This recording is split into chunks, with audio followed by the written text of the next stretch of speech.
Assalamu alaikum jọ̀mọ́ yàlé Muslimina wàlé Muslimat.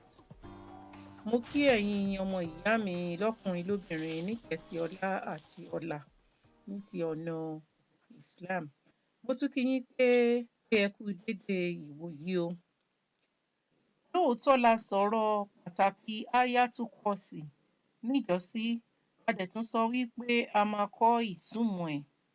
Àmọ́ a lè kọ́kọ́ rìn ká tó rà nítorí wípé àwọn kan ti fi tó mi létí wípé àwọn ò tilẹ̀ mọ ohun tó ń jẹ́ Ayatul Kursi yìí.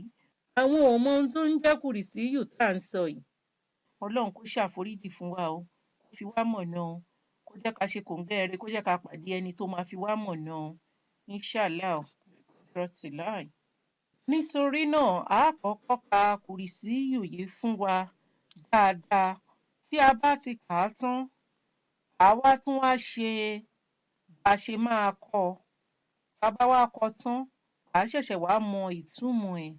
Ìyẹn ló lè fi yé wa dáadáa. Gbogbo àwa tá a dẹ̀ ti mọ kùrìsíyù náà, ẹ jẹ́ ká máa béèrè lọ́wọ́ àwọn tó kù wa, àwọn arúgbó, àwọn obìnrin ilé, ọmọdé ilé, ṣé wọ́n mọ kùrìsíyù yìí? Ẹ jẹ́ kí gbogbo wa ká jọ kọ, kí gbogbo wa lè fi àlìjọ́nà ṣe èrè jẹ, Inshallah. Áyà náà lọ báyìí wípé Bismillahi Rahmani Rahim. Allahu la ilaha illa huwa al-hayyul qayyum la takuduhu sinatun wala nawm lahu ma fi samawati wa ma fil ardi man dha alladhi yashfa'u indahu illa bi'idhnihi ya'lamu ma bayna aydihim wa ma khalfahum wa la yuhituna bi shay'in min ilmihi illa bima sha'a wasi'a kursiyyuhu samawati wal arda wa la yahuduhu hifdhuhuma wa huwa aliyyul azim. Àmín. Bismillahirrahmanirrahim.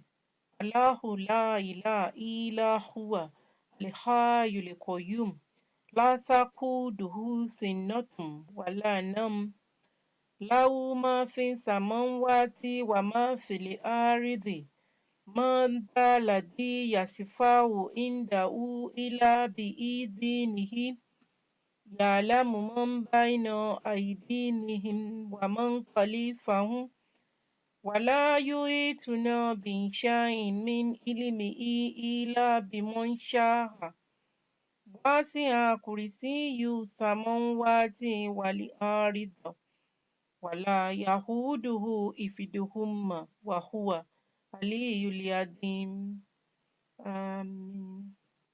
Bismillahirrahmanirrahim. Allahu la ilaha illa huwa al-hayyul qayyum la ta'khuduhu sinatun wala nawm lahu ma fi samawati wa ma fil ardi man dha alladhi yashfa'u indahu illa bi'idhnihi ya'lamu ma bayna aydihim wa man khalfahum wa la yuhituna bi shay'in min ilmihi illa bima sha'a wasi'a kursiyyuhu samawati wal arda wa la yahuduhu hifdhuhuma wa huwa aliyyul azim. Mo tọrọ ìdáríjìn lọ́wọ́ ẹ̀yin àáfàá nítorí pé n kò kí ń ṣe àáfàá o, mi ò dẹ̀ mọ lárúbáwá o. Èmi náà ń gbìyànjú láti kọ́ra mi ni o, àti àwọn tí wọn ò tiẹ̀ tí ì mọ̀ dé ibi tí èmi fúnra mi mọ̀ dé. Ẹ ṣàánú mi, ẹ ṣàforíjì fún mi. Tẹ bá rí àìṣedéédé àti èyí tí a pè dáadáa nítorí bíi ti Yorùbá la ṣe fi pè é, kì í ṣe bíi lárúbáwá bẹ́ẹ̀ bẹ́ẹ̀. Ẹ jọ̀ọ́, ẹ ké sí wa, ẹ kọ́ àwa náà, kẹ́ ẹ jẹ́ káwa náà lè mọ̀ ọ́n. Torí pé lárúbáwá lágbára, téèyàn bá ń ṣe ọ̀rọ̀ sọ, téèyàn bá ń ṣì í pè ìtumọ̀ ẹ̀ á yàtọ̀ sí bó ṣe yẹ kó jẹ́. Gbogbo àwọn tó bá kọ́ náà wọ́n á máa ṣì í sọ, wọ́n á máa ṣì í pè náà ni, àfi tí wọ́n bá tún rí ẹni tí ó bá tún fi ọ̀nà wọ̀n wọ́n. Irú témi bá ti kọ́ ọ nísìnyí. Mo gbádùn ohùn Mishari Abdulrasheed Alafasy. Màá ṣẹ̀ṣẹ̀ tún wá lọ fi ohùn ẹ̀ kọ dáadáa ní bíi ti Lárúbáwá. Náà ẹ gbìyànjú o, tẹ bá ti mọ̀ tán kẹ́ tún wá lọ wá àáfàá tẹ máa tẹ̀lé. Kò bá wù mí láti fi ohùn Mishari láti fi ṣe, ṣùgbọ́n nígbà tó jẹ́ Yorùbá la fẹ́ máa lò nítorí kó lè yé àwọn èèyàn wa dáadáa, òun náà ni a ṣe lo ohùn Lárúbáwá kankan. Ẹ ṣé a dúpẹ́ tí ẹ farabalẹ̀ ń gbọ́ wa. Ọlọ́run á tún ilé àti ọ̀nà gbogbo wa ṣe ká lè jọ jèrè àlìkìyámà.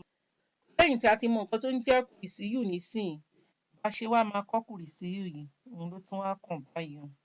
Ó di dandan ká rérè jẹ o, Inshallah. Ọlọ́run jẹ́ kó jẹ́ wá ṣe o.